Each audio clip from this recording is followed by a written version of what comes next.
This week, West Red Lake Gold reported on what we learned while test mining the bulk sample and how those learnings are guiding our mine plan at the Madsen mine. Okay, so the bulk sample program had two goals. The first was to confirm that the workflow we established at Madsen really does mean that we can model and mine the gold mineralization accurately. That we delivered in mining almost exactly the tons and grade that we expected from each of those three resource areas did just that. It confirmed that our process, which is definition drilling to 7-meter spacing, updating our short-term resource model, and then appropriately mining the shapes engineered on that model, really does work.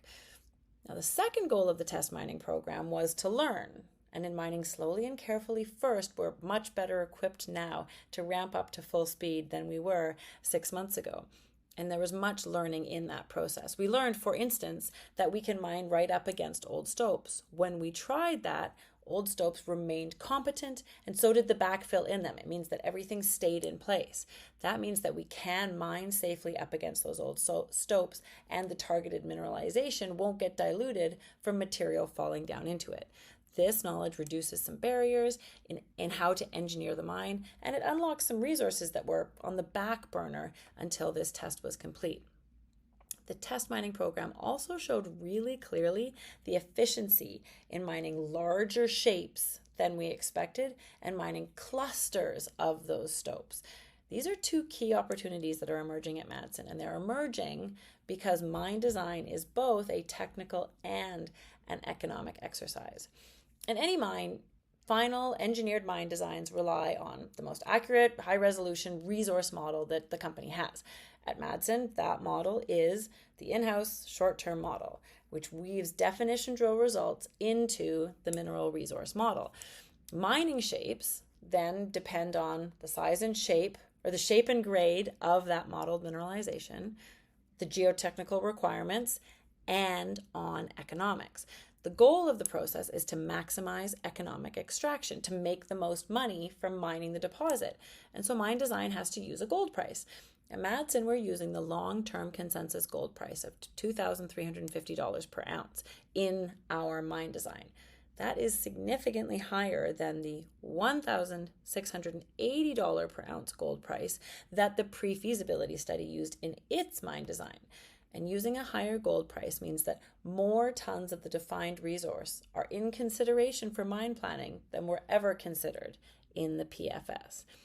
Let me set the stage for this geologically. At Madsen, gold often exists as high-grade lenses, really high-grade lenses in some cases, surrounded by lower-grade but definitely mineralized halos. Definition drilling refines both of those aspects. The high-grade drill results that we've been generating lately at South Austin are a really good example of definition drilling revealing high-grade lenses that went largely unnoticed when drill holes were still widely spaced 20 meters apart. Defining those high-grade lenses is certainly important while we're engineering to maximize profit. But understanding the halos around them is also important because adjacent mineralization grading in the range of 1 to 4 grams per ton gold, which are exactly the kind of tons that the PFS ignored because an assumed gold price of $1,680 said those tons would not be economic. That kind of mineralization at a higher gold price can be economic to mine, and it can boost the economics of the overall mine in several ways. Okay, one of those ways is that larger stopes are more efficient to mine.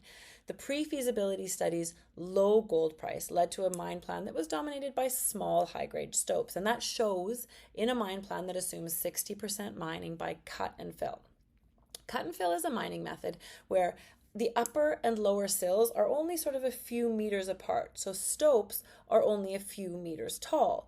The result of that is a mine method that has more silling, blasting tunnels to get ready for mining, and less stoping, which is the actual mining. Now, of course, it's the right method for small high-grade lenses, but at Madsen, when halo mineralization proves economics, small stopes that were targeting one high-grade lens often become larger mining shapes encompassing one or several high-grade lenses and the halo mineralization around them. This matters because those larger mining shapes can usually be mined by long hole stoping. In long hole stoping, sills are often tens of meters apart, making for much larger stopes and less silling. That efficiency is why long hole stoping is half the mining cost per ton of cut and fill mining. That's a difference that matters. And as we mine plan at Madsen, we are finding that almost all of the mineralization is amenable to long hole stoping.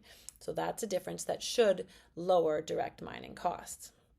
Okay, a second advantage that we're finding is larger stopes also reduce the amount of access development needed to mine each ton of ore. Now, to say that plainly, with small stopes, miners need to tunnel from one stope and then tunnel to the next and tunnel to the next. Those tunnels are what we call access development. And access development is essentially mining that costs and doesn't pay. If you can mine larger shapes, it means less access development per ton mined. And that's a benefit to sustaining costs. Okay, a third benefit that we're uncovering is that incorporating halo mineralization is also creating new mining shapes where stopes did not previously exist.